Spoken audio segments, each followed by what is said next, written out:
수업 전 준비해야 할 사항들이 있습니다. 오늘 강의에서는 팅커캐드라는 웹 기반 프로그램을 이용해서 3D 모델링을 할 예정입니다. 프로그램 사용을 위해 다른 브라우저에 비해 호환성이 좋은 크롬 브라우저를 설치해주세요. 준비가 되셨다면 본격적으로 강의를 시작하겠습니다. 이번 교육에서는 3D 프린팅의 원리를 이해하고 간단한 입체 형상을 모델링해 보겠습니다. 그 후에 3D 프린터를 이용해 작업물을 출력하고 완성하는 과정을 보여드릴 건데요. 가장 먼저 3D 프린터에 대해 알아보겠습니다. 3D 프린터에 대한 이해를 돕기 위해 일반 프린터와 비교를 해보면요. 일반 프린터는 컴퓨터에서 보낸 정보를 잉크를 사용해서 2D, 즉 평면의 형태로 출력합니다. 반면 3D 프린터는 3D 데이터를 바탕으로 플라스틱 등의 소재를 출력하는데요. 이 작업을 여러 번 반복하여 얇은 층들을 쌓아서 입체 형상을 만들어내는 장비입니다. 3D 프린터는 여러 층을 쌓아서 입체 형상을 만든다고 말씀을 드렸는데요. 이게 어떤 의미가 있을까요? 기존의 시제품들은 주로 큰 원재료를 깎는 절삭 가공 방식을 사용해 생산해 왔습니다. 이 방식은 비용이 많이 들고 생산을 완료하기까지 많은 시간이 소요됐습니다. 맞춤형 소량 생산으로 생산 방식이 변하면서 시제품을 빠른 시간 내에 만들어낼 수 있는 3D 프린터가 개발되었습니다. 3D 프린터는 소재를 한 층씩 쌓아 올리는 적층 방식을 사용하여 절삭 가공이 어려운 형태의 제품들도 쉽게 제작할 수 있습니다. 그렇다면 3D 프린팅은 어떤 과정을 통해 이루어질까요? 대략적으로 살펴보면 크게 모델링, 슬라이싱, 출력의 단계로 나누어 볼 수 있습니다. 첫 번째, 모델링 단계를 살펴보겠습니다. 3D 모델링은 프로그램을 이용해서 아이디어를 3차원으로 형상화시키는 작업을 말합니다. 3차원 모델링을 하기 위해서는 3차원 좌표계를 이용하기 때문에 차원에 대한 개념을 잘 알고 있어야 합니다. 많이들 들어보셨겠지만 차원은 공간 내에 있는 점이나 선 등의 위치를 나타내기 위해 필요한 축의 개수를 말합니다. 0차원인 점이 움직여 1차원인 선이 되고 선이 움직여 2차원인 면, 면이 움직여 3차원인 공간을 이루게 됩니다. 모델링 요소에는 작업 평면, 2D 스케치, 3D 피처가 있습니다. 작업 평면은 각 축이 교차하는 면인 XY, YZ, XZ 평면이 기본적으로 주어지며 혹은 작업자에 의해 만들어진 평면 중에 임의로 선택할 수 있습니다. 작업 평면 위에서 3D 형상 구현을 위한 밑그림인 2D 스케치를 작성하고 3D 피처를 이용해 부피를 갖는 입체 형상을 만듭니다.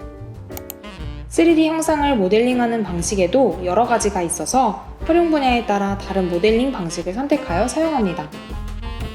먼저 3D 형상은 그 구현 방식에 따라서 와이어 프레임 모델링, 서피스 모델링, 솔리드 모델링으로 분류할 수 있습니다. 와이어 프레임 모델링은 점과 선으로 골격을 표현하는 방식입니다. 표면 정보나 내부 값은 없이 오직 선을 이용해 표면이 표현됩니다. 일종의 3D 스케치 같은 느낌입니다. 서피스 모델링은 기하 곡면을 처리하여 3D 형상을 구현하는 방식으로 정밀하고 복잡한 표면을 표현하기 좋아서 물체의 형상이 중요한 산업 디자인 분야에서 많이 쓰입니다. 솔리드 모델링 방식으로 표현하기 어려운 형상도 구현이 가능합니다. 다만 서피스 모델링 데이터는 형상의 두께값이 없고 표면에 형상 정보만 존재하기 때문에 가공이나 시뮬레이션 등에 활용하기 위해서는 변환과 수정 작업이 필수적입니다. 반면에 3D 형상의 표면뿐 아니라 질량, 최적, 부피 등 여러 가지 정보를 담아낼 수 있는 모델링 방식을 솔리드 모델링이라고 하는데 점, 선, 면의 집합체로 이루어져 있습니다. 솔리드 모델링은 3D 데이터를 우리 주변에 실제하는 물건들처럼 덩어리의 형태로 생성하므로 가공을 위한 설계나 구조 해석 등이 필요한 산업 분야에서 이 방식을 사용하고 있습니다. 3D 형상의 표면을 표현하는 방법에 따라서도 모델링 방식이 여러 가지로 나눠지는데요. 대표적으로 폴리곤과 넙스 방식이 있습니다. 폴리곤 모델링은 점과 점을 연결하는 모서리, 여러 모서리가 모여 면적을 이루는 면으로 구성되어 있으며 쉽게 이해하기에 수많은 2D 면들이 입체적으로 집합되어 있는 형상을 이루게 됩니다. 면을 이루는 가장 작은 단위의 다각형은 삼각형이므로 최소 단위가 삼각형으로 표현되며 따라서 곡면 표현에 한계가 있으나 데이터 용량이 작아 처리 속도가 빠른 편입니다. 넙스 모델링은 3D 형상을 수학적으로 계산해내는 알고리즘을 통해 구현하는 방식입니다. 특정 수치나 컨트롤 포인트 등이 변경되면 알고리즘에 따라 함수가 계속해서 바뀌어 재계산하므로 데이터 용량이 크고 처리 속도가 느려집니다. 반면 매끄러운 표면을 나타내기에 좋아 다양한 곡면과 유기체를 표현하기에 적합합니다. 이 외에도 스컬프트 모델링, 파라메트릭 모델링, 패치 모델링 등 기술이 발전하면서 다양한 모델링 방식이 소개되고 있지만 이러한 모델링 방식의 구분이 모두 상호 배타적이라고 볼 수는 없습니다.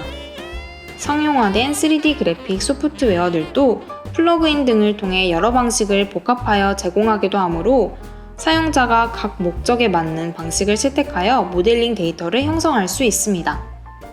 다음은 슬라이싱 단계입니다. 조금 전에 3D 프린팅은 적층하는 방식이라고 말씀드렸는데요.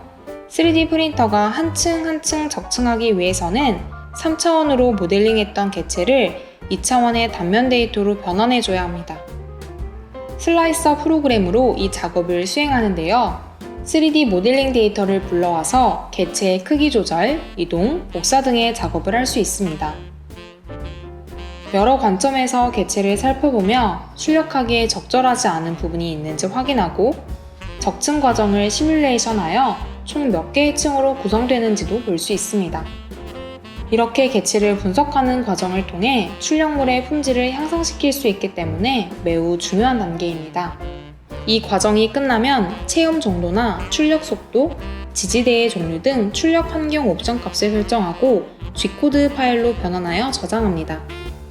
G코드 파일에는 출력에 관한 모든 정보가 저장되어 3D 프린터의 각종 모터와 부속 기구들을 움직이게 합니다. 자, 이제 드디어 출력 단계입니다. 작동 원리에 따라서 3D 프린터의 종류와 활용 분야도 매우 다양합니다. 대표적인 몇 가지 방식만 소개하겠습니다. SLA는 액상 재료에 UV 레이저를 조사하여 한 층 한 층 경화시켜 조형하는 방식입니다. DLP는 한 화면씩 비추어 가면서 하나의 단면층 전체 이미지를 한 번에 조사하여 경화시키는 방식입니다. SLS는 선택적 레이저 소결 조형 방식인데요. 블레이드와 롤러를 이용해 분말을 얇고 평평하게 깔고 깔린 분말의 레이저를 선택적으로 조사하여 소결시킵니다. 마지막 방식은 가장 널리 보급되어 사용 중인 FDM 방식입니다. 고온가열한 소재를 노즐을 통해 연속적으로 압출시켜 형상을 조형하는 방식입니다.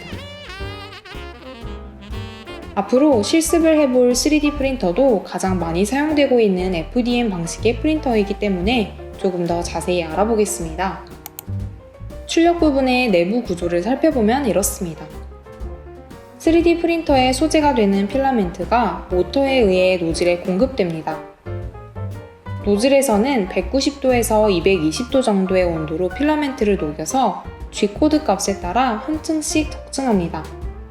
이때 프린트 헤드는 X축과 Y축으로 이동하고 출력물이 적층되는 베드가 Z축으로 이동하며 작업을 수행합니다.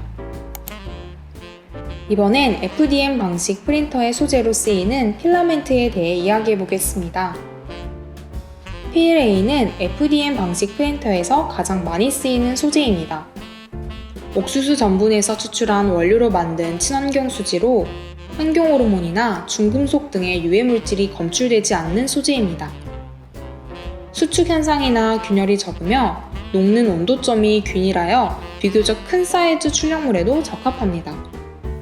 하지만 습도에 민감하여 건조한 실내에서 보관해야 하고 출력물의 표면 처리 및 후가공이 어렵다는 단점이 있습니다. ABS는 내화학성이 좋은 아크릴로 니트릴, 내충격성이 좋은 부타디엔, 가공성이 좋은 스타이렌을 합성해서 만든 소재입니다. 강도가 좋아서 가전제품, 사무용품, 제품 케이스와 같은 곳의 부품 또는 산업재에서 금속 대용품 등으로 다양하게 사용됩니다. 또한 PLA보다 후가공이 쉽다는 장점이 있습니다. 반면에 열 수축 현상이 일어나서 식을 때 휘는 현상이 발생하기 때문에 히팅베드가 필요하며 냄새가 심해 밀폐된 공간에서 출력 작업 시 환기가 반드시 필요합니다. TPU는 연질 소재로 고무 성분이 들어가 탄성과 유연성을 갖췄습니다. 이러한 특성 덕분에 3D 프린터의 한계를 극복했다고 볼 수 있습니다. 하지만 탄성 때문에 직결식 3D 프린터에만 사용이 가능하고 건조한 곳에 보관해야 하는 단점이 있습니다. 앞서 말씀드린 소재 이외에도 PP, PA, PC, PCL 등 여러 종류의 필라멘트가 있습니다. 이렇듯 3D 프린터는 플라스틱을 녹여 가공하는 방식이므로 사용 시 환기가 정말 중요합니다. 3D 프린터를 활용할 수 있는 분야는 무궁무진합니다. 제조업은 물론 건축, 의류, 의학, 항공 등 다양한 분야에서 사용되고 있고 3D 프린터가 보급화됨에 따라 3D 프린터를 활용한 피규어 만들기 등 취미 활동을 즐기는 사람들도 많아졌습니다.